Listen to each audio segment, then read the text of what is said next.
Subscribe Prudent social media channel and press bell icon for latest notifications. Is quite capable of fighting on a reasonable number of seats, and we shall do so. And Shiv Sena also has expressed its desire to fight along with us. So NCP and Shiv Sena will fight the elections.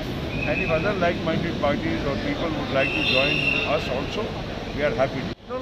Congress, we are not talking anymore because there is no question. They have not given us any proper number of seats or the seats which we are capable of contesting.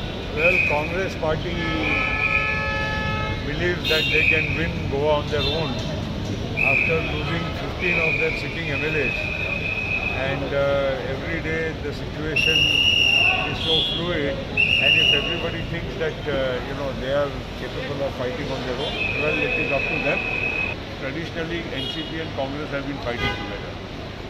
Now TMC is a new factor in Goa. Good luck to them.